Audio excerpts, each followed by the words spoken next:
in the pop world, always has been, that if you create a band like out of thin air, it's not credible. And yet, once you're established, like, so look at the Monkees, right? I mean, they were created for a TV show in the 60s, and they did become America's answer to the Beatles in terms of the popular culture. And now everybody looks back and says, hey, they were great, and we can't wait for them to go on tour again. Why is there that snobbery about instant bands? I don't know, it can't be any more contrived than this show, for instance. I mean, this show is not contrived, it's a stream of consciousness. Chaos. No, but somebody has to put it together. Somebody has to suggest that this is possibly an alternative. And I think, as a management company, we have no interest in doing another Bros or another E17 because we already had those and are doing particularly well with these things. So we want something new the whole time. Well, let's talk to you lot. Paul, what's your background? I mean, how old are you? I'm 17, just turned 17. And you come from? Liverpool. Islewood.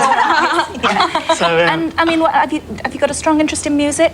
Dance? Yeah, I mean, sort of, I joined Deuce and as a singer, and sort of, I've learned to dance really, like, sort of, since I've joined it, to get better with me dancing, and songwriting as well. And what about you? How did you get into it? Well, I went to the Brit School, so I studied music. I've been studying music for 3 years. So yours is you're the real musical inspiration behind the group. I mean, you're the first person that Tom here found anyway. Yeah. I went and found Tom. And what kind of music do you like?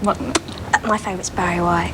Barry White? Yeah, he's mega. I love him. The other day. He's fantastic. And what about you, Lisa? I've always been dancing since I was like 6 years old, and then I went to the Brit School, and I was always like studying dance. So this was always going to be the career for you, really? Yeah, definitely. I always wanted to, like, you know, be in a group. All right. And you? Craig? I'm just an all-round entertainer. I mean, I come from Nottingham, and I did like pantomimes, and I was on the stage most of my youth, and so this was like the next step, really. And are you all really hungry to be famous? Definitely. Like in the Bros song? Yeah. Really? We just want to be successful. Why? Don't we? Why do you want to be famous? It's just job satisfaction, I think. You know? It is. I mean, you know, because it's the performing, it's the buzz that you get from performing on stage. Because, you know, I've done a lot of jobs, and you know, this is the most rewarding. You know, to get a reaction and stuff from the audience. But I mean, when you talk about the all-boy thing being exhausted, I mean, the people they appeal to are little girls, aren't they? Sure. I mean, Chloe our 7-year-old absolutely adores Take That. I mean, can't take her eyes off. She's in love with them and all the rest of it. Sure. So what age group do you expect Deuce to appeal to?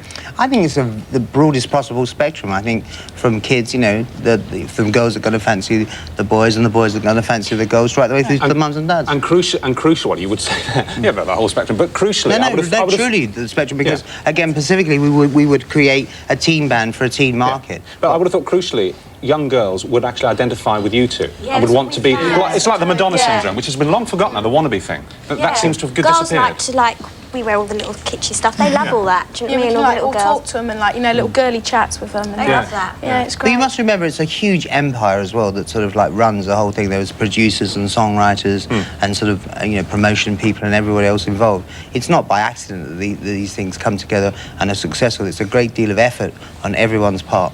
But do you see it as a long-running thing, or do you kind of move on from one to the next? I mean, will Deuce, I mean, let's all, fingers crossed for you, because you're all very young and you're very ambitious, and really hope you make it. But how long, realistically, do you see them lasting?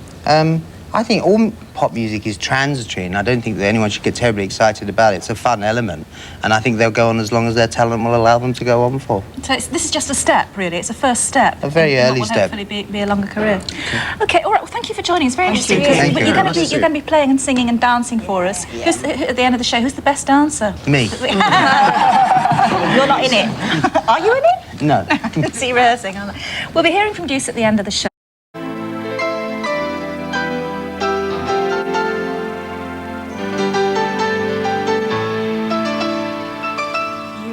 What you want, you've got it all wrong. You go on and on and on. I really don't mind, you're cruel to be kind. Someone like you, so hard to find. That look on your face, full of disgrace. You gotta stop acting like a child. You surely must know, your thoughts are on show. There's really no way, it's just too hard. Call it love, if you want, I can see. Does it have to be here now? If you want, can't you see? Why is it always here and now?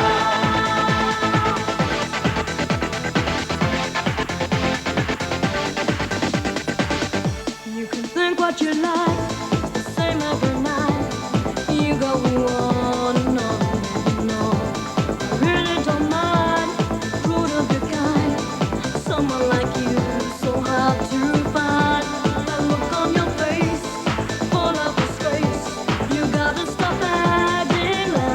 style. You showed me my style.